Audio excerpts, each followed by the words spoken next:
Love triangle husband, wife, dead man. I am an elderly man who, like many other old folks, sometimes digs into his past looking at photos, reminiscing. Just a week ago, my aching legs took me on a tour of a long-abandoned fertilizer plant. It used to be bustling with life, but in the 90s, the enterprise fell apart. It was there that I learned my first profession as an electrician, and it was there that I met my future wife, a cook in the local cafeteria. She was 18 and I was 20. The sweet Twix couple they jokingly called us. But then something unexpected happened. My 25-year-old supervisor also had his eye on this girl and started making my life difficult, as if he wanted to drive me out of the plant. But I didn't give up, though I was ready to stab him in the throat. One day, a thought came to me to kill him seriously. In the spacious room where our workshop was located, there was a narrow gap between two concrete walls through which a slender person could squeeze sideways. At the end of it, to the left, there was a secluded corner about 1.5 meters in area. It was unclear why the architects designed such a peculiar layout, but that's how it was. And in this dark spot, that same idiot of a supervisor liked to sit after a hearty lunch on a folding metal stool. In the dark, he could even doze off a bit while his stomach digested the food. The guy wasn't even embarrassed by the workers and wasn't afraid of the strict shop manager who would have fired him from his supervisory position for such slackness if he found out about it.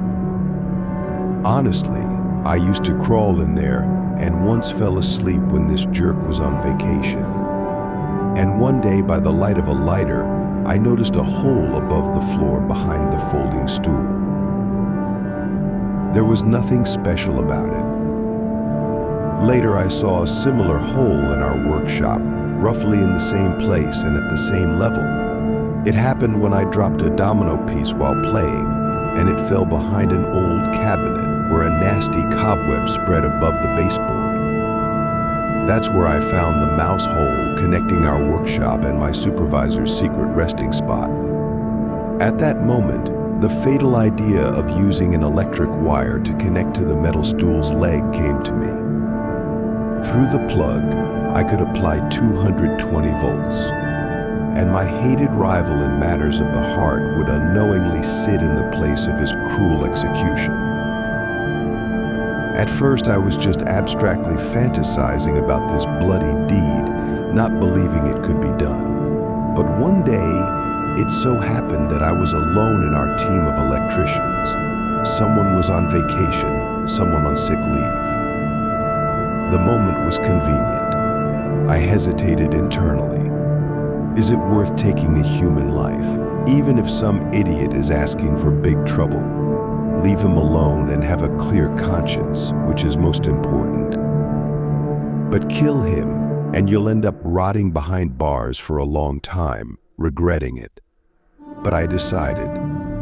On the iron shelf in our workshop, electrical wires with plugs had long been gathering dust. They were of no use. So I took one with a cracked plastic plug. Then, with a knife, I stripped the insulation from the other end. I prepared the murder weapon at the end of my shift, locked in our little room. And the next morning, while it was still deserted, I pushed the wire through the hole, squeezed into that nook, slightly wrapped the bare copper around the metal leg, and quickly got out. By lunch, I had changed the light bulbs in 2 fixtures, replaced the grounding cable on the electric motor, and then started to wait for my victim near our workshop. My good friend inevitably showed up to rest on the stool in his cozy corner. Trembling with excitement, I went to execute the sentence. My unfortunate victim probably wouldn't notice the lurking danger in the dark. And then the cracked plug went into the socket, and deadly current rushed into the attack. Holding my breath, I froze. I wanted my victim's heart to stop or his breathing to be paralyzed, but no pathologist should understand that the deceased died from electrocution, just a sudden illness. But how to time it so he would definitely die, not just turn into a pile of coals? Maybe my supervisor was already dead, or maybe still alive. I decided to act randomly, unplugging after about 30 seconds. Then, with a quick tug, I pulled the wire back into the workshop and cut it into pieces with pliers, which I stuffed into my robe pockets. I didn't know if I had managed to commit my crime and was dry-mouthed with anxiety. Then, I opened the iron door and went to the mark. No one. I quickly went outside to the scrap metal container.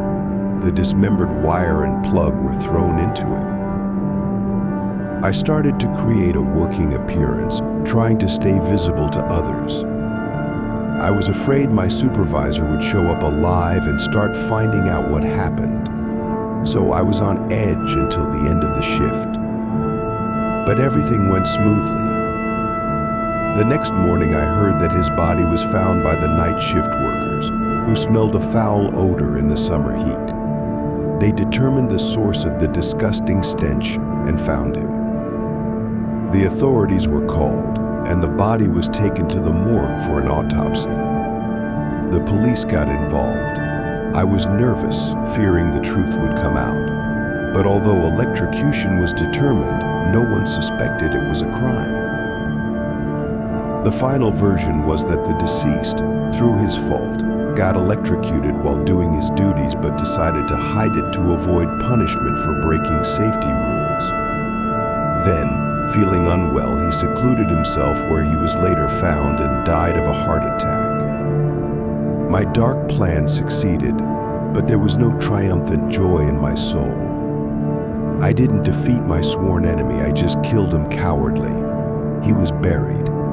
I didn't go to the cemetery with the team. That would have been too much hypocrisy. I just contributed to the funeral expenses with my colleagues. Over time, the incident began to fade.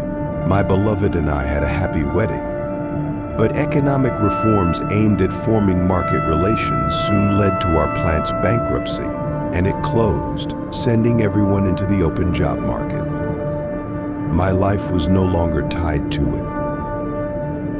The plant was surrounded by an impregnable concrete fence, but you could easily get in from the railroad bridge stretching over it from the south side. Just avoid the passing trains. I remember drunk men cautiously climbing down it to change in the shower, avoiding the guards at the entrance. And so I headed to that bridge. Even though no one guards the entrance now it's closed, I wouldn't break the door. Making sure no trains were approaching, I climbed the bridge, crossed the barrier, jumped down a gentle concrete slope under it, and descended. Nostalgia hit me. I wandered through the abandoned industrial area, remembering the past. No one walks here now, and the windows of the lower floors of the buildings are boarded up or bricked over. The doors are locked, though nothing valuable remains. But one iron door lay on the ground, its rusty hinges having given way. I could get inside where my workshop was. There was no power, so no lights, but I had a pocket flashlight in my bag. Sunlight also penetrated the industrial complex. Here's my workshop, though I can't get in because the door is locked. And there's the passage to the nook where my supervisor died 40 years ago. I felt eerie, standing at the entrance, looking into the dark space faintly lit by my flashlight keychain. "So you bastard," ready to talk face to face, a loud voice suddenly rang out from the left corner where the folding metal stool used to be. My eyes blurred from horror. My blood turned to boiling ice, freezing me inside, and my heart pounded as if about to burst. Why silent killer? Or need a diaper change? I just stood, trembling like a leaf, my tongue and lips numb. "Come here," the zombie ordered. Here I gathered my will and replied, I have nothing to say to you. You died because of your own fault. You kept pestering me over that girl who became my wife. You could have lived happily if you hadn't gone against me. It's too late to talk now. Your life ended long ago, and mine is nearing its end. So you can't get revenge, but you can still realize your guilt. You were the boss. Come here, the zombie repeated angrily. I don't want to see you. You were unpleasant then, and now even more. If you want revenge, go to the police and file a report. You always demanded I be a good worker, following safety and work rules. Now follow the law yourself. If you do, I promise to confess. Or are you too scared? No response. I stood, waiting, trying to calm my fear. Maybe an enraged skeleton would jump out and tear me apart. But there was no sound, no movement. I thought the voice might have been a hallucination caused by the trauma of the murder. You could convince yourself that killing someone wasn't so bad, considering the circumstances. But subconsciously, I'd gone mad from the stress without realizing it. After a while, I cautiously moved to the stairs, listening intently, looking back. Then I silently crept down and reached the sunny street. I felt relieved. Quickly, I hurried to the railroad bridge, climbed up, and hurried away from the abandoned plant. A week passed. I convinced myself I had just had an auditory hallucination. Thankfully, no one saw it. But then, on Friday evening, my wife brought me a summons to the city prosecutor's office, found in our mailbox. The appointment was at 10 a.m. on Monday. Reading it, I was terrified again. This authority handles murder cases. In my life, I killed only one person, my former supervisor, whom I promised to confess to if he filed a report. Tomorrow is Monday. Tomorrow is Monday. Tomorrow I'll find out.